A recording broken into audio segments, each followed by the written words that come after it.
Hello student, welcome to Atul education. तो friend, इस video के अंदर हम लोग प्रीवियस ईयर्स की जो पेपर है उसके हम लोग सोल्यूशन देखेंगे। और एक चीज़ क्लियर कर दूं फ्रेंड कि ये पूरे पेपर को मैं यहाँ पर लिख कर सॉल्व नहीं करा पाऊँगा, क्योंकि पॉसिबल नहीं है कि जो वीडियो मैं बना रहा हूँ 3 घंटे के पेपर को सॉल्व करने जाएंगे तो कम से कम 8 घंटा आपको एक्सप्लेन करके सॉल्व करने में टाइम जाएगा लिख कर। इसलिए मैं आपको जस्ट एक्सप्लेन करूँगा, ऑलरेडी जो सोल्यूशन है उसको मैं बताऊँगा कि कैसे सॉल्व किया गया है, किसका क्या मतलब है। तो आप लोग अपने साथ में क्वेश्चन पेपर रखोगे और मैं जो सोल्यूशन को एक्सप्लेन करूंगा तो शायद से आपको कुछ हेल्प मिल जाएगा। और इन सब सोल्यूशन की स्क्रीनशॉट लेकर आप अपने स्टडी में हेल्प कर सकते हो। यदि आपको लगता है कि जो 4-5 साल के पुराने पेपर है उसको आपको पूरा अच्छे से सॉल्व करके चाहिए और आपको लगता है तो इसके मैंने क्रैश कोर्स में ऑलरेडी मैं सॉल्व करा रहा हूँ, तो आप लोग वहाँ पर ज्वाइन कर सकते हो, जिसका फीस बहुत ही मिनिमम मैंने रखा हूँ, 1000 रुपीज़ सिर्फ रखा हूँ, जिसके अंदर FA CA प्लस टैक्स, मतलब आपको तीनों सब्जेक्ट सिर्फ 1000 में मैं आपको करा के दूंगा, वो भी 100% पासिंग गारंटी के साथ। आपको लगता है कि आपको क्रैश कोर्स ज्वाइन करना है तो आप लोग मुझसे कांटेक्ट कर सकते हो। बहुत ही कम समय बचा हुआ है स्टूडेंट, यदि आप ज्वाइन करते हो तो आपको पूरा पढ़ाकर मिलेगा, पूरा अच्छे से विथ जो भी PDF रहते हैं वो सब भी आपको प्रोवाइड किए जाएंगे, नोट्स जो रहेंगे वो भी प्रोवाइड किया जाएगा, और वो भी 100% पासिंग गारंटी के साथ। पहले इसका फीस मैंने 3500 रखा था, बट ये मैंने कैंसिल किया, अभी जस्ट 1000 रुपीज़ रखा हूँ जिससे सबका हेल्प हो सके, जिन स्टूडेंट ने अभी तक पढ़ाई स्टार्ट नहीं किया उनके लिए। तो चलो यहाँ पर देखते हैं स्टूडेंट, सबसे पहले हम लोग अप्रैल 2023 का पेपर देखेंगे। इसके बाद लास्ट में जो जून का पेपर हुआ था, सॉरी, जो लास्ट टाइम अक्टूबर में हुआ था, अक्टूबर नवंबर में 2020 में, वो भी मैं आपको एक्सप्लेन करके बताने वाला हूँ। ऐसे मई का 2023 का, सॉरी मई 2019 का और अक्टूबर 18 का, ऐसे टोटल 4 से 5 पेपर मैं आपको एक्सप्लेन करने वाला हूँ। और इतना पेपर आप कर लेते हो स्टूडेंट तो 100% आपको बेनिफिट रहेगा ही रहेगा। तो मैं आपको एक एक करके वीडियो अपलोड करते जाऊंगा, तो आप लोग चैनल को सब्सक्राइब करके रखो जिससे अपडेट आपको मिलते रहे। तो अभी यहाँ पर स्टूडेंट देख सकते हो कि सबसे पहले ऑब्जेक्टिव क्वेश्चन दिया हुआ था। अप्रैल 2023 के जो ऑब्जेक्टिव क्वेश्चन है ऑलरेडी एक्सप्लेन करके मैंने अपलोड किया हूँ। लास्ट 5 ईयर्स के वीडियो जो है ऑब्जेक्टिव के, वो ऑलरेडी चैनल पे अपलोड किया हूँ, तो आप लोग जाके चेक कर सकते हो। प्लेलिस्ट खोल लेना, TY BCom सेम फाइ का फाइनेंशियल अकाउंट, उसके अंदर मिल जाएगा। तो मैं यहाँ पर ये एक्सप्लेन नहीं कर रहा हूँ। अभी दूसरा क्वेश्चन जो पूछा गया था ये था आपका फाइनल अकाउंट। यहाँ पर ट्रायल बैलेंस दिया हुआ है, आप लोग अपने साथ में क्वेश्चन पेपर रखना, क्योंकि तभी आपको समझेगा जब इसके सोल्यूशन हम लोग देखेंगे। तो अभी ये फाइनल अकाउंट पूछा गया था 20 मार्क्स के लिए, जिसके अंदर opening stock, purchase, return, inward outward दिया था, मशीनरी, फैक्ट्री, कंप्यूटर, ये सब दिया था। तो आपको ये सब पता है कि कहाँ पे जाएगा, नहीं तो जो भी रहेगा मैं आपको एक्सप्लेन कर दूंगा। यहाँ पे डेटर क्रेडिटर है, बैंक इंटरेस्ट पेड है, कैसेट बैंक है, कैसेट कैश इन हैंड है, कैशियर है, शेयर इशू एक्सपेंसेस है, प्रोडक्टिव वेजेस है, फ्यूल है, डायरेक्टर सीटिंग फीस है, ऑडिट फीस है, एडमिनिस्ट्रेटिव फीस है, सैलरीज है, स्टॉक इंश्योरेंस है, और यहाँ पर repair, computer, loan from bank, called up capital, security premium, general reserve, profit and loss, ये सब दिया था, और कुछ एडजस्टमेंट यहाँ पे दिए थे। तो मतलब यहाँ पर कंबाइन आपको प्रॉफिट एंड लॉस और बैलेंस शीट दोनों दिया था, तो आपको दोनों यहाँ पे वर्टिकल फॉर्म में बनाना था। तो क्लोजिंग स्टॉक दिया है, तो एक क्लोजिंग स्टॉक क्या होता है, एक जाके यहाँ पर चेंज इन इन्वेंट्री के अंदर क्या होता है, यहाँ पर एक जगह लेस होता है, दूसरा बैलेंस शीट में आपको इन्वेंट्री के अंदर जाता है। ऐसे यहाँ पर ट्रेड पेबल 10,000 दिया है, outstanding due to the micro enterprises and small enterprises, just information, इसको बाइफरकेशन करना था आपको। तो चलो इसके सोल्यूशन मैं आपको बता देता हूँ। अभी यहाँ पर देख सकते हो आपको करना क्या है, इनकम स्टेटमेंट और बैलेंस शीट बनाना है। तो अभी बैलेंस शीट के फॉर्मेट, आपको पता है कि बैलेंस शीट के फॉर्मेट में इक्विटी एंड लायबिलिटीज होता है, उसके बाद शेयर होल्डर फंड होता है, जिसके अंदर शेयर होल्डर फंड के अंदर दो आइटम आते हैं, share capital reserve and surplus. ये फॉर्मेट है, आपको ये फॉर्मेट याद कर लेना है। नॉन करंट लायबिलिटीज के अंदर लॉन्ग टर्म बोरोइंग आता है, करंट लायबिलिटीज के अंदर ट्रेड पेबल, और इसके अलावा और भी आइटम आते हैं जैसे शॉर्ट टर्म बोरोइंग हो गया, प्रोविजंस हो गया, ये सब आइटम आते हैं। ऐसे असेट्स के अंदर यहाँ पर दिया है कि non current assets property plant and equipment, मतलब फिक्स असेट्स रहता है। अदर नॉन करंट असेट्स आता है, लॉन्ग टर्म इन्वेस्टमेंट रहेगा वो भी इसके अंदर आता है। यदि वो सब दिया रहता है तो इसके अंदर रहता है। करंट असेट्स के अंदर inventory, trade रिसीवल, cash and cash equivalent, ये सब आइटम आता है। तो आपको क्या करना है, ये सबका शेड्यूल बना देना है। और ये रिवेन्यू स्टेटमेंट के अंदर क्या आता है, रिवेन्यू स्टेटमेंट के अंदर आता है revenue from operation, sales less sales return, other income. Expenditure में परचेस ऑफ स्टॉक, ट्रेड आता है, चेंजेस इन इन्वेंट्री आता है। ये सब शेड्यूल है, ये आपको पहले से बना के रख लेना है। एम्प्लॉय बेनिफिट एक्सपेंस आता है, फाइनेंस कॉस्ट, अदर एक्सपेंसेस आता है, और टोटल एक्सपेंस आता है। तो टोटल इनकम में से, ऑपरेटिंग इनकम में से एक्सपेंस को हम लोग माइनस करते हैं तो ये प्रॉफिट आता है। अभी इसके लिए नोट्स टू अकाउंट बनाने का, अभी यहाँ से आप लोग इसको चाहिए तो स्क्रीनशॉट लेके रख सकते हो। अभी हम लोग को सबसे पहले शेयर कैपिटल आएगा। शेयर कैपिटल के अंदर वहाँ पे जो ट्रायल बैलेंस में मैंने आपको क्वेश्चन में बताया, तो ट्रायल बैलेंस में से हम लोग उठा के एक एक आइटम को पोस्टिंग करेंगे। तो इक्विटी शेयर कैपिटल के अंदर आता है, सब आपको पता है। इसके अलावा रिजर्व एंड सरप्लस के अंदर security premium, general reserve, surplus, opening balance आता है। ये सब आइटम इसके अंदर आता है। ऐड करने का प्रॉफिट एंड लॉस जो इस साल का रहेगा। और दूसरा शेड्यूल हम लोगों ने लॉन्ग टर्म बोरोइंग का बनाया जिसके अंदर टर्म्स लोन फ्रॉम बैंक आएगा। अभी जैसे शेयर कैपिटल का एक ही आइटम, इसका टोटल मार्केट बैलेंस शीट के अंदर हम लोग लिख देते हैं। रिजर्व एंड सरप्लस कितने आइटम आएंगे, ये सब का टोटल मार्केट इसके अंदर लिख देने का जाके, जो हमारा फाइनल फॉर्मेट है। लॉन्ग टर्म बोरोइंग के अंदर एक ही आइटम आएगा, टर्म्स लोन फ्रॉम बैंक, क्योंकि एक ही दिया था तो इसका टोटल मार्केट डायरेक्टली लिख देंगे। ट्रेड पेबल के अंदर सैंडरी क्रेडिटर्स फॉर गुड्स आएगा, एक ही आइटम है, डायरेक्टली टोटल मार्केट लिख देंगे। नेक्स्ट यहाँ पर है अब प्रॉपर्टी प्लांट एंड इक्विपमेंट है, टोटल लेंगे यहाँ पर, ठीक है। फैक्ट्री बिल्डिंग है, मशीनरी है, कंप्यूटर है, सबको यहाँ पर इसके अंदर लिखेंगे। जितने भी नॉन करंट एसेट्स होते हैं उसका टोटल मारेंगे और टोटल मार के लिख देंगे डायरेक्टली।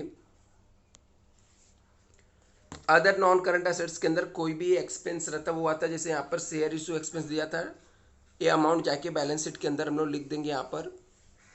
इन्वेंट्रीज के अंदर ट्रेड स्टॉक इन ट्रेड ही आता है, एक ही आइटम है, डायरेक्टली जाके इन्वेंट्री बैलेंस शीट में हम लोग लिख देंगे।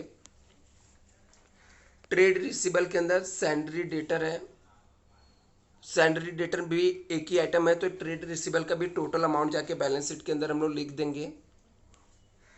कैश एंड कैश इक्विवेलेंट के अंदर बैंक बैलेंस आ जाएगा, कैश इन हैंड आ जाएगा, ये सब का टोटल मार के जाके वहाँ पे लिख देंगे। इसके अलावा change in inventory of stock in trade, इसके अंदर opening stock less closing stock होता है, उसमें से जो बैलेंस आता है चेंज इन इन्वेंट्री से इनकम वाले स्टेटमेंट के अंदर जाके लिख देंगे। एम्प्लॉय बेनिफिट एक्सपेंसेस, ये भी एक्सपेंस होता है इनकम स्टेटमेंट के अंदर। तो जो भी एम्प्लॉय से रिलेटेड आइटम रहता है वो सब इसके अंदर आ जाता है। वेजेस, सैलरी, ये सब आइटम इसके अंदर आ जाता है। फाइनेंशियल कॉस्ट, ये भी इनकम स्टेटमेंट के अंदर जाएगा, इसके अंदर बैंक इंटरेस्ट आता है। यहाँ पर जो भी अमाउंट रहेगा लिखने का, और वो सबका टोटल हम लोग मार्केट डायरेक्टली लिख देंगे यहाँ पर। अदर एक्सपेंस में फ्यूल हो गया, एडमिनिस्ट्रेटिव एक्सपेंस हो गया, स्टॉक इंश्योरेंस हो गया, ऑडिट फीस हो गया, डायरेक्टर फीस हो गया, रिपेयर कंप्यूटर हो गया, ये सब आइटम लिखेंगे और इसका टोटल मार के यहाँ पर हम लोग जाकर लिख देंगे। तभी ये सब का ये शेड्यूल बनाया, ये सब का आप लोग एक बार इसका स्क्रीनशॉट लेके रख लो चाहिए तो, ठीक है, आपको यहाँ पर काम आ जाएगा। ये सब हम लोग शेड्यूल बनाते हैं, इसके अंदर ये सब आइटम पुट करते हैं, फिर जाकर ये फाइनल हम लोग का बैलेंस शीट बनता है। सबका वो शेड्यूल में से हम लोग टोटल ला के यहाँ पर लिख देते हैं। जितना शेयर कैपिटल का जितना रहेगा इधर पे लिख देंगे टोटल रिजर्व एंड सरप्लस का टोटल, इसमें लॉन्ग टर्म बोरोइंग का टोटल यहाँ पे नॉन करंट लायबिलिटीज़ के साथ, करंट लायबिलिटीज़ में ट्रेड पेबल का जो भी टोटल था यहाँ पे लिख देने का। अभी उसमें बाइफरकेशन करने के लिए बोला था तो उन्होंने माइक्रो और इसमें बाइफरकेशन कर दिया एडजस्टमेंट में।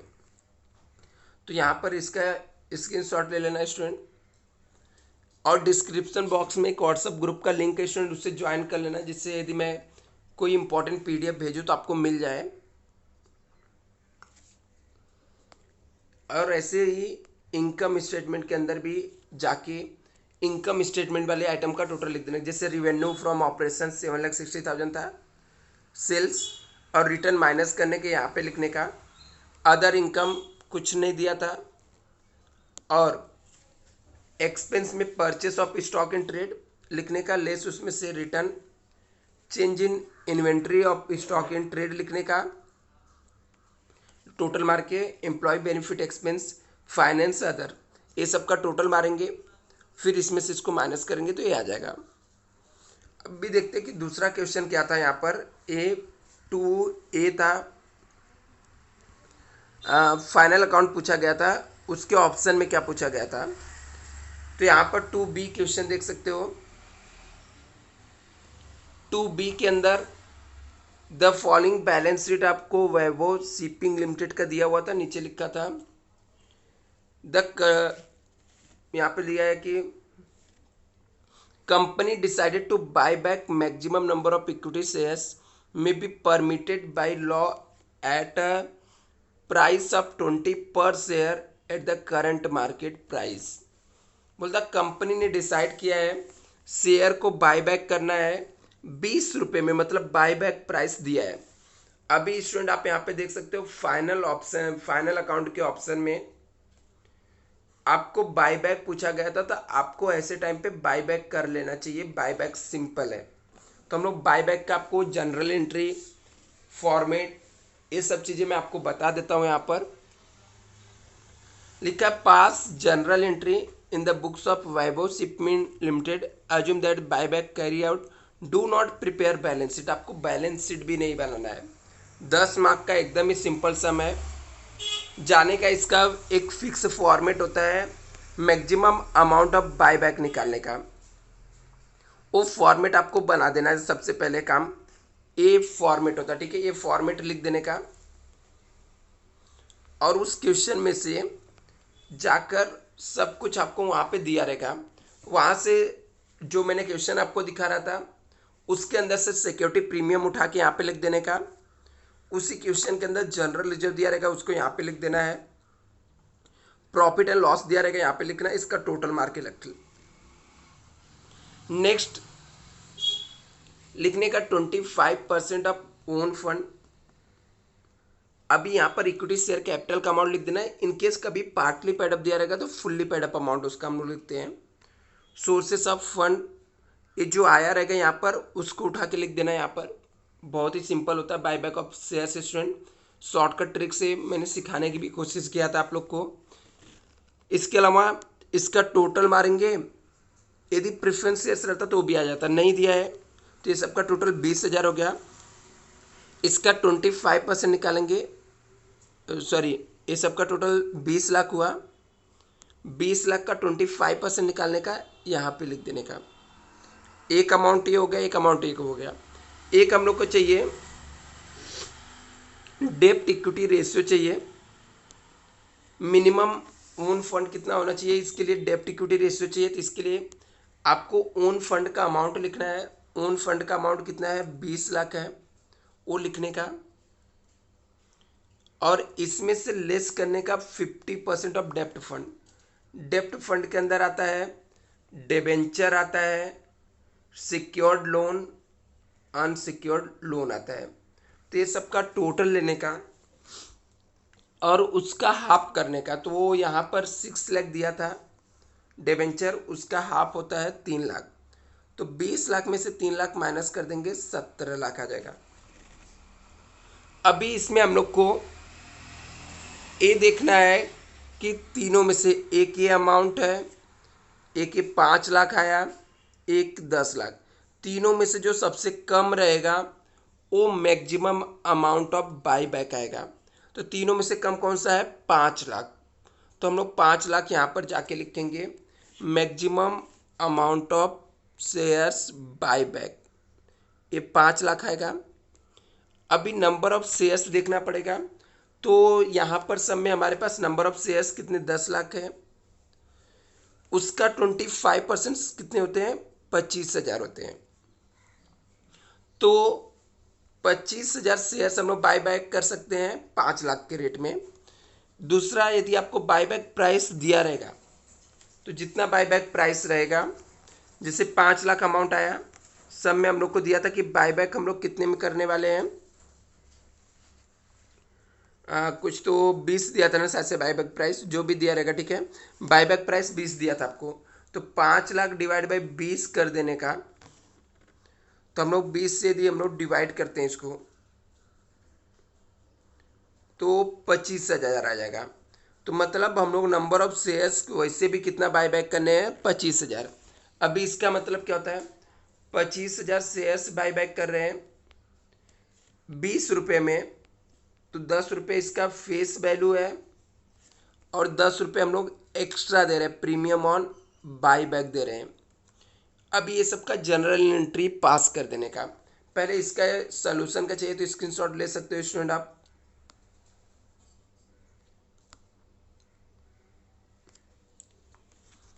राइट, अभी यहाँ पर ये 4 एंट्री मोस्टली फिक्स आती है स्टूडेंट। जब हम लोग शेयर्स बायबैक करते हैं तो हमारे पास इक्विटी शेयर्स आता है, क्योंकि हम लोग शेयर्स रिटर्न में लेंगे। तो 25,000 शेयर्स हम लोग लेंगे 10 रुपये के रेट में। आपको पता है कि उसका फेस वैल्यू 10 रुपये है। तो 25,000 इंटू 10 करके 2,50,000 का शेयर्स आ जाएगा। 25,000 शेयर पे 10 रुपये के हिसाब से एक्स्ट्रा पैसा दे रहे हैं, 2,50,000। तो एक्स्ट्रा पैसा दे रहे हैं तो इसलिए हमारे लिए लॉस है। देखो, इक्विटी शेयर साथ इक्विटी शेयर कैपिटल को डेबिट कर देंगे। एक्स्ट्रा पैसा जितना दे रहे हैं 10 रुपये पर शेयर पे दे रहे हैं, 25,000 शेयर है तो लॉस हो रहा है। Premium on buyback account debit हो जाएगा। दोनों मिला के 5 लाख रुपए हम लोग को देना है, तो इक्विटी शेयर होल्डर अकाउंट को क्रेडिट कर देंगे 5 लाख से। अभी ये पैसा जो मेन अमाउंट रहता है इसको पेमेंट करने के लिए हम लोग फ्री रिजर्व यूज करते हैं। फ्री रिजर्व में जैसे आपके पास जनरल रिजर्व रहेगा, प्रॉफिट एंड लॉस, जो भी आइटम दिया रहेगा सब में, उसमें से ही ये अमाउंट यूज करने का। तो उसमें से यदि हम लोग अमाउंट यूज करते हैं तो हमारे पास प्रॉफिट एंड लॉस पड़ा हुआ था, तो प्रॉफिट एंड लॉस में से यूज करेंगे तो प्रॉफिट एंड लॉस को ट्रांसफ़र करना पड़ता है CRR में। जो भी प्रॉफिट एंड लॉस या जनरल, जब जो भी आइटम आप यूज करोगे DP में से, उसको डिविजुअल प्रॉफिट बोलते हैं, तो इसको ट्रांसफ़र करना पड़ता है CRR में। तो जाने का यहाँ पर profit and loss account debit हो जाएगा, क्योंकि पहले से लायबिलिटीज होता है, क्रेडिट होता है। इसको ट्रांसफ़र करना है तो profit and loss account debit हो जाएगा और CRR क्रेडिट हो जाएगा। फिर ये जो प्रीमियम रहता है ना, सिक्योरिटी प्रीमियम ऑन बायबैक, इसको भी राइट अप करना रहता है। तो यहाँ पर डेबिट है, डेबिट चीज़ को राइट अप करने के लिए उसे हम लोग क्रेडिट कर देते हैं। उसके जगह पे वो पर्टिकुलर सिक्योरिटी प्रीमियम को हम लोग क्या कर देंगे? डेबिट कर देते हैं यूज करके। साथ में यदि प्रॉफिट एंड लॉस भी यूज करते हैं तो उसको भी हम लोग डेबिट कर देते हैं। लास्ट में पेमेंट करेंगे तो इक्विटी शेयर होल्डर को पेमेंट करेंगे, तो equity share holder account debit हो जाएगा और कैश बैंक अकाउंट क्या हो जाएगा? क्रेडिट हो जाएगा। तो यहाँ पर ये सम कंप्लीट हो गया। अभी यहाँ पर जो क्वेश्चन नंबर 2C था वो इन्वेस्टमेंट अकाउंटिंग से था शायद से, देख लेते हैं, फिर उसको बताता हूँ आपको करना क्या है।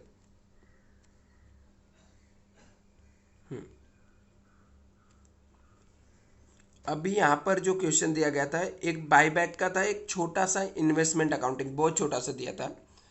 लिखा कि on 1 Feb 2022 Mrs Urvi bought 112% debenture इसने खरीदा था, 94x इंटरेस्ट दिया था। इंटरेस्ट का डेट दिया यहाँ पर, इंटरेस्ट 30 अप्रैल को मिलता है। अगेन इसने परचेस किया है 250 12% डिबेंचर, 103 कम इंटरेस्ट दिया, बट हम लोग को एक्स इंटरेस्ट चाहिए तो एक्स इंटरेस्ट निकालना पड़ता है। Interest is paid half yearly दिया है, 30 जून 31 दिसंबर ईच ईयर्स दिया है। प्रिपेयर इन्वेस्टमेंट अकाउंट बोला है।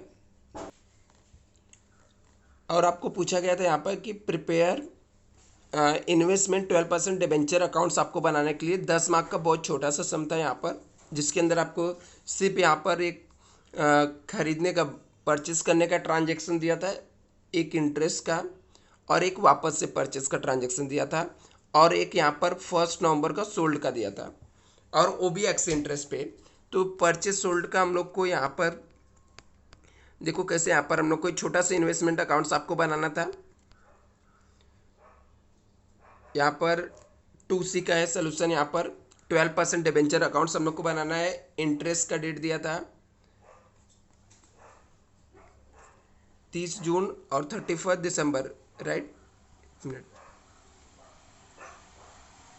हाँ। तो अभी देखो यहाँ पे क्या करना है अपने को।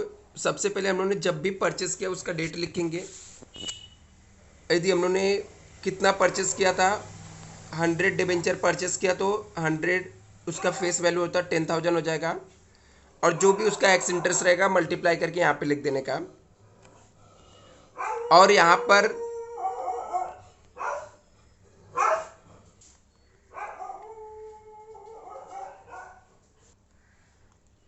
अभी यहाँ पे हम लोग को अकाउंट्स क्लोज 31 मार्च को होगा, तो अकाउंट क्लोज करते समय हम लोग इसका टोटल मारते हैं। दोनों साइड टोटल लिखेंगे।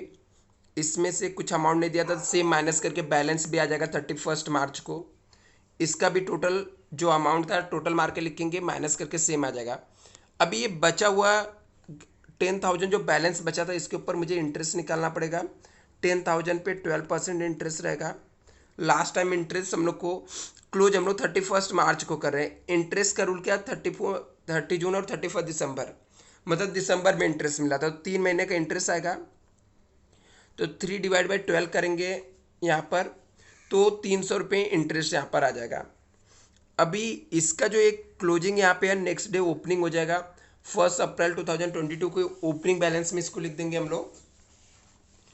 और यहाँ पर फिर वापस उसने परचेस किया तो टू बैंक आएगा, जितना परचेस किया इंटू 100 करके लिख देने का।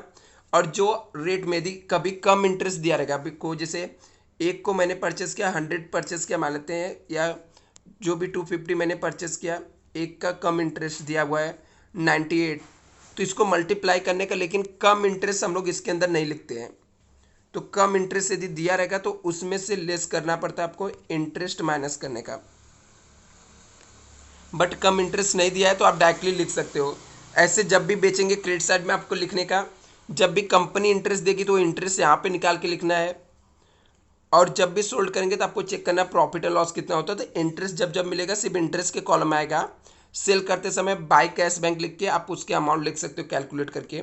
इसका कैलकुलेशन थोड़ा डिफिकल्ट होता है, आपको उसको कैलकुलेशन सीखना है। बाकी चैप्टर इन्वेस्टमेंट अकाउंटिंग सिंपल होता है। यदि हम लोग क्वेश्चन नंबर 3 की बात करें तो क्वेश्चन नंबर 3 में क्या पूछा गया था,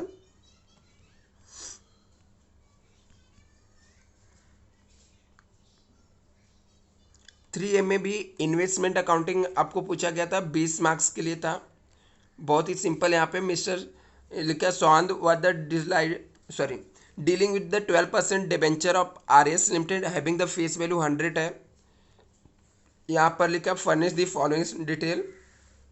4/4/2022 दिया हुआ है। ओपनिंग बैलेंस इनके पास कितना था, 3,000 डिबेंचर का था, 2,50,000। तो अभी 3 जाके ओपनिंग बैलेंस में अमाउंट हम लोग डायरेक्टली लिख देंगे। अभी सोल्यूशन करेंगे तो फिर परचेस किया इन्होंने 1200 डिबेंचर, 96 कम इंटरेस्ट है। वापस से सोल्ड किया 500 इन्होंने, 99 कम इंटरेस्ट है। वापस से 1 दिसंबर को इन्होंने परचेस किया 800, 93 का एक्स इंटरेस्ट दिया हुआ है। वापस से यहाँ पे लिखा है कि सोल्ड किया 1500 डिबेंचर, 90 पर एक्स इंटरेस्ट दिया हुआ है। आगे यहाँ पे लिखा है interest being payable on 31 March and 30 September every years. The market value of the debenture on 31 March 2023 was 93 है। Debenture are valued at the lower at cost और मार्केट प्राइस, जो भी रहेगा उसमें से लोअर हम लोग को लेना है। Prepare 12% debenture accounts for the year ended, यहाँ पर आपको अप्लाई करना है AS 13 यहाँ पर। तो हम लोग इन्वेस्टमेंट का फॉर्मेट आपको पता है स्टूडेंट, ये हम लोगों ने बना दिया, ठीक है। सबसे पहले आपकी जो ओपनिंग बैलेंस रहेंगे वो लिख देने का। तो ओपनिंग बैलेंस आपके पास क्वेश्चन रहेगा तो अच्छे से दिखेगा, ठीक है। तो ओपनिंग बैलेंस जितना दिया रहेगा, जैसे 3000 डिबेंचर दिया था, इंटू 100 करने का, फेस वैल्यू यहाँ पे लिख देने का। अभी उसका कॉस्ट दिया था, लिख देने का। सिर्फ इंटरेस्ट को देखने का कि इंटरेस्ट लास्ट टाइम कब मिला था। तो इंटरेस्ट का रूल क्या है, इंटरेस्ट कंपनी 31 मार्च और 30 सितंबर को देती है। इसका मतलब लास्ट टाइम 31 मार्च को मिला था, इसलिए ओपनिंग बैलेंस 1 अप्रैल को है, यहाँ पर इंटरेस्ट नहीं आएगा। फिर यदि हम लोग देखते हैं तो 1/6 को हम लोगों ने परचेस किया था, तो डेबिट में जाएंगे, टू कैश बैंक लिख देंगे। डेबिट में जिस दिन परचेस किए रहेंगे, हम लोगों ने 1200 डिबेंचर परचेस किया है, एक का फेस वैल्यू 100 है, उसको मल्टीप्लाई करके यहाँ पे लिख देने का और उसको देखने का कि कौन से रेट में हम लोगों ने परचेस किया, ठीक है। तो 1 जून को हम लोगों ने 96 में परचेस किया था, वो भी कम इंटरेस्ट था, तो 1200 इंटू 96 करेंगे तो 1,15,200 आ गया। इसमें से लेस करने का इंटरेस्ट हमेशा फेस वैल्यू पर निकालते हैं हम लोग। 1,20,000 इसका फेस वैल्यू हो जाएगा, इसके ऊपर कितना परसेंट इंटरेस्ट था, 12% वाला है तो 12% रहेगा, इंटू देखने का कि लास्ट टाइम कब मिला था, मार्च में मिला था और हम लोग खरीद कब रहे हैं, ये जून में, तो अप्रैल मई 2 महीने का, इंटू 2 डिवाइड बाई 12 करेंगे, ठीक है। 12% है ना, हाँ। आप ऐसे करोगे यहाँ पर तो आपको ये इंटरेस्ट आ जाएगा 3,600, इसमें से इसको माइनस कर देने का, ये अमाउंट यहाँ पे आ जाएगा, एक्स इंटरेस्ट का प्राइस आ जाएगा, और ये अमाउंट को जाने का और यहाँ पर लिख देना आपको 1,11,600 यहाँ पर आपको लिख देना है। फिर हम लोग को सोल्ड किया उसने 1/8/2022 को बेचा इसने, तो 500 डिबेंचर बेचा, तो 500 इंटू 100 करोगे तो यहाँ पर 50,000 आ जाएगा। अभी सब में लिखा है कि हम लोग को कि कितने में बेचे, तो सब में दिया था कि 500 डिबेंचर एक को 99 में हम लोग बेचे, तो 500 इंटू 99 करोगे तो 49,500 आएगा। लेकिन ये भी कम इंटरेस्ट है, इसमें से इंटरेस्ट लेस करना पड़ेगा। तो 500 डिबेंचर इंटू 100 करोगे तो 50,000 इसका फेस वैल्यू हो जाएगा, इसके ऊपर 12% निकालना पड़ेगा।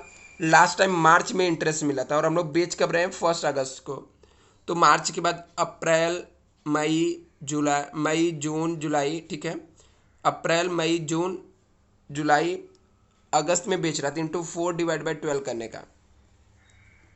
जब ऐसे आप कैलकुलेट करोगे तो इंटरेस्ट आपको मिल जाएगा यहाँ पर, तो इसको माइनस करने का एक्स इंटरेस्ट का वैल्यू आ जाएगा 47,500 और उसको जाके यहाँ पर 47,500 लिख देने का। अभी इतना करने के बाद आपको करना क्या है, अभी इसमें से हम लोग को देखना पड़ेगा प्रॉफिट हो रहा है या लॉस हो रहा है, तो उसके लिए कैलकुलेट करना पड़ेगा प्रॉफिट एंड लॉस हम लोग को। तो प्रॉफिट एंड लॉस को कैलकुलेट करने के लिए जितना कॉस्ट रहेगा उसमें से वेटेज एवरेज मेथड से ये अमाउंट निकालने का, कॉस्ट का वैल्यू निकालने का। तो कॉस्ट का वैल्यू कैसे निकालने का, उसका एक फॉर्मूला होता है, अमाउंट वाले कॉलम का डेबिट का टोटल मानना, उसमें से क्रेडिट वाले को माइनस करने का, divide by face value debit minus credit into face value of sold, उसको सोल्ड जो किया, ठीक है। ए इस फॉर्मूले के थ्रू पुट करोगे तो अमाउंट आ जाएगा। अभी इतने के आइटम को हम लोग ने इतने में बेचा, इसका मतलब यहाँ पे लॉस हुआ या प्रॉफिट, तो प्रॉफिट हुआ तो डेबिट में लिख देंगे। अभी जाके इसका पोस्टिंग कर देंगे, जो सोल्ड किया उसका एंट्री यहाँ पर आ जाएगा और जितने का प्रॉफिट हुआ यहाँ पर हम लोग लिख देंगे। अभी नेक्स्ट हम लोग का है 31, कंपनी कब कब 30 सितंबर को हम लोग को इंटरेस्ट देती है, तो 30 सितंबर का इंटरेस्ट निकालेंगे। फेस वैल्यू डेबिट का टोटल मारेंगे और उसमें से क्रेडिट वाला माइनस करेंगे, जितना अमाउंट का फेस वैल्यू रहेगा फेस वैल्यू से इंटू करेंगे इंटरेस्ट रेट 12% और 6 मंथ पे मिलता तो इंटू 6 डिवाइड बाई 12 करेंगे, तो इंटरेस्ट यहाँ पर आ जाएगा। फिर वापस से हम लोगों ने क्या किया, यहाँ पर 1/12 को परचेस किया, ठीक है। परचेस किया तो डेबिट में कैश बैंक लिख के जितना परचेस किया मल्टीप्लाई करके लिख देंगे, इंटरेस्ट निकाल के लिख देंगे यहाँ पर। सेम ऐसे वापस से सोल्व किया तो सेम ऐसे वर्किंग नोट बना के ये पूरा जैसे मैंने बताया वैसे ही करना है। यहाँ पर सेम प्रॉफिट हुआ तो यहाँ पे लिख देंगे, फिर ये सबका टोटल मारने का लास्ट में ये जो बैलेंस रहेगा निकाल के यहाँ पे लिख देने का। तो ये तरीके से सॉल्व करना है। इसका स्क्रीनशॉट ले लेना स्टूडेंट, नहीं समझेगा क्योंकि इतना यहाँ पर ऊपर तो समझने वाला नहीं, बट आप लोग ट्राई करना खुद से जो सॉल्व कर सकते हो। तो जो क्वेश्चन नंबर 3 का बी है, इसमें अपने को इंटरनल रिकंस्ट्रक्शन दिया गया है, तो इसके एंट्री में डायरेक्टली बता देता हूँ। क्वेश्चन आपके पास रहेगा, देख लेना। तो सबसे पहले इक्विटी शेयर्स था, इक्विटी शेयर को हम लोगों ने रिड्यूस करके कितने पे 40 रुपीज़ पे ला दिया। तो इसका मतलब 100 रुपये का शेयर था, उसको रिड्यूस करके 40 रुपीज़ पे लाया, तो 60 रुपीज़ का कंपनी को बेनिफिट हो गया 60 रुपये का। तो ये 60 रुपये कैपिटल रिडक्शन में जाएगा। जब रिडक्शन करना है तो इक्विटी शेयर कैपिटल डेबिट हो जाएगा। जितने भी शेयर रहेंगे उनको रिटर्न ले लेंगे 100 के वैल्यू वाले। नए शेयर हम लोग देने वाले हैं कितने का, रिड्यूस टू 40 बोला था, 40 रुपये वाला नया शेयर देने वाले हैं 2 लाख का। 5 लाख का शेयर्स लेके 2 लाख का शेयर देंगे, मतलब 30 लाख का हम लोग को क्या हो जाएगा, प्रॉफिट हुआ कंपनी को। तो कंपनी को प्रॉफिट होगा तो कैपिटल रिडक्शन अकाउंट में चला जाएगा। दूसरा यहाँ पर ऐसे ही प्रेफरेंस शेयर्स को रिड्यूस किया तो पुराने वाले शेयर्स ले लेंगे 100 वाले, तो हमारे पास 10 लाख का प्रेफरेंस शेयर्स आ जाएगा। इसके बदले में 10% वाला प्रेफरेंस शेयर्स कैपिटल देंगे तो 5 लाख का हो जाएगा वैल्यू। और बाकी का हमारे लिए पास, क्योंकि रिड्यूस टू 50 बोला था, तो 50 रुपये का नया शेयर जाएगा तो कैपिटल रिडक्शन अकाउंट में ट्रांसफर कर देंगे। नेक्स्ट यहाँ पर arrears of preference dividend paid किया, तो हम लोग को लॉस हुआ, कोई भी लॉस होता है इस चैप्टर में तो कैपिटल रिडक्शन अकाउंट डेबिट कर देते हैं और कैश जाएगा तो कैश बैंक अकाउंट क्रेडिट हो जाएगा। यहाँ पर लिखा कि being the appreciation value of fix assets, fix assets की वैल्यू बढ़ गई तो फिक्स एसेट्स जो रहता है स्टूडेंट उसकी वैल्यू क्या हो गई, इंक्रीज हो गई। तो इंक्रीज होगी तो हमारे लिए प्रॉफिट हुआ। एसेट्स को इंक्रीज करने के लिए एसेट्स अकाउंट को डेबिट कर देंगे, कैपिटल रिडक्शन अकाउंट क्रेडिट हो जाएगा जितने से इंक्रीज हुआ रहेगा। इसके अलावा जितने भी इंटेंजिबल फिक्टिशियस एसेट्स रहते हैं उनको राइट अप करना रहता है। जो भी एसेट्स की वैल्यू कम हुई रहती है उनको क्रेडिट करने का, और जितना हम लोग को लॉस हुआ उसे कैपिटल रिडक्शन अकाउंट डेबिट कर देंगे। जैसे डेटर का हमें reserve for bad debts maintain करना था, इन्वेस्टमेंट की वैल्यू कम हुई है, फिर मेरी एक्सपेंसेस की वैल्यू कम हुई है, गुडविल का, सबको क्रेडिट करने का, सबका टोटल मार के कैपिटल रिडक्शन के डेबिट साइड में लिख देने का। ये एंट्री लास्ट में पास करते हैं हम लोग। Capital reduction account debit to capital reserve आता है। तो कैपिटल रिडक्शन अकाउंट्स कैसे बनाना है आपको यहाँ पे देखने का कि जिस एंट्री में कैपिटल रिडक्शन दिख रहा है, जैसे यहाँ पर कैपिटल रिडक्शन दिख रहा है आपको, फर्स्ट वाले एंट्री में कैपिटल रिडक्शन दिख रहा है, कहाँ पे, क्रेडिट साइड में है। तो क्रेडिट साइड में जाने का, कैपिटल रिडक्शन को छोड़ के दूसरे का नाम लिखने का, बाई इक्विटी शेयर कैपिटल लिख देने का। यहाँ पर भी कैपिटल रिडक्शन क्रेडिट में दिख रहा है तो इसको छोड़ के इसके अपोजिट वाले का नाम लिखने का, बाई प्रेफरेंस शेयर कैपिटल, लेकिन अमाउंट इसका खुद का ही लिखने का। तो जाकर ऐसे हम लोग यहाँ पर क्रेडिट साइड में लिख देंगे equity share capital, preference share capital, और अमाउंट उन लोग का खुद का रहेगा। और देखेंगे कहाँ पर क्रेडिट हुआ कैपिटल रिडक्शन, तो अभी यहाँ पर ये वाले एंट्री में कैपिटल रिडक्शन डेबिट हुआ है, तो कैपिटल रिडक्शन डेबिट हुआ तो कैपिटल रिडक्शन के डेबिट साइड में जाके इसका अमाउंट लिख देंगे हम लोग यहाँ पर कैपिटल रिडक्शन के डेबिट साइड में। और नेक्स्ट यहाँ पे देखते हैं, जहाँ पर भी कैपिटल रिडक्शन डेबिट हुआ रहेगा डेबिट साइड में जाएंगे, इसके सामने वाले का अमाउंट लिखकर हम लोग लास्ट में टैली करेंगे। तो यहाँ पे जो भी डिफरेंस रहेगा वो कैपिटल रिजर्व में जाएगा, और इसका ये लास्ट की एंट्री बनती है, capital reduction account debit to capital reserve आ जाता है। ये बैलेंस शीट का फॉर्मेट है, ऑलरेडी सेम जैसे मैंने आपको बताया था, शेड्यूल बना के सब बैलेंस शीट इसका बना देना है। इसके पोस्टिंग करने, इसके स्क्रीनशॉट आप लोग ले लेना।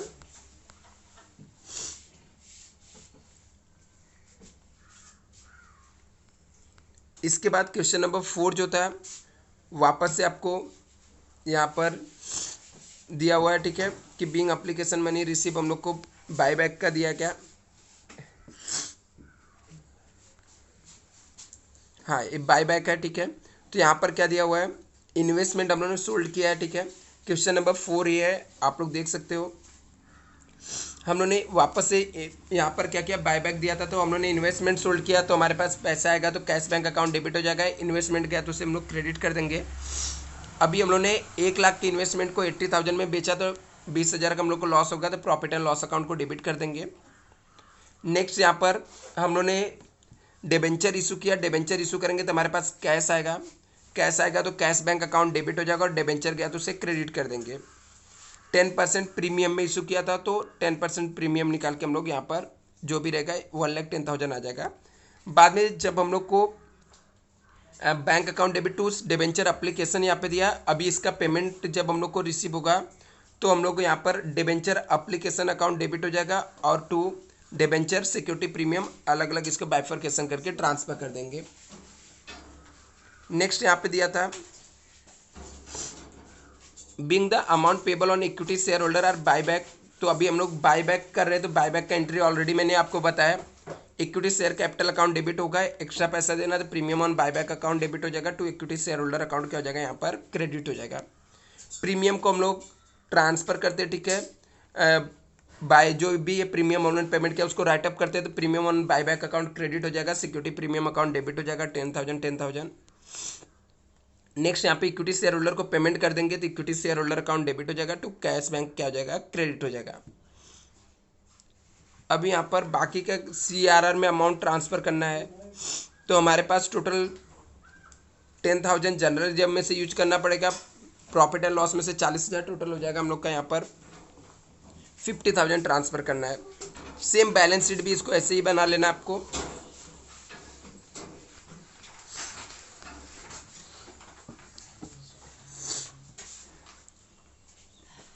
क्वेश्चन नंबर 4B भी सेम था, इंटरनल आपको कैपिटल रिडक्शन अकाउंट से दिया था, इंटरनल रिकंस्ट्रक्शन से है, इंटरनल रिकंस्ट्रक्शन से सेम यहाँ पे प्रेफरेंस शेयर्स 10% वाले को हम लोग रिड्यूस करके 13% वाला प्रेफरेंस शेयर 75 में कर दिया तो 25 रुपीज़ कहाँ पर जाएगा, यहाँ पर कैपिटल रिडक्शन में जाएगा। तो हम लोग पुराने वाले शेयर्स को लेंगे 25 रुपीज़ कैपिटल रिडक्शन में ट्रांसफर कर देंगे और न्यू शेयर 75 का हम लोग इशू कर देंगे।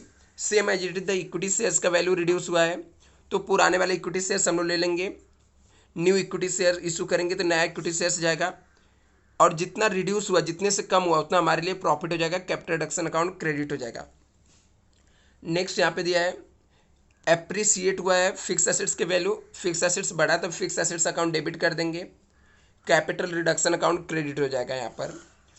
नेक्स्ट यहाँ पे जितने भी इंटेंजिबल फिक्टिशियस एसेट्स रहेंगे राइट अप करना रहेगा तो सब में हम लोग को लॉस हुआ तो कैपिटल रिडक्शन अकाउंट डेबिट हो जाएगा और जितने भी एसेट्स है सबको हम लोग क्या कर देंगे क्रेडिट कर देंगे और लास्ट में कैपिटल रिडक्शन को कैपिटल रिजर्व में इसको ट्रांसफर कर देना है।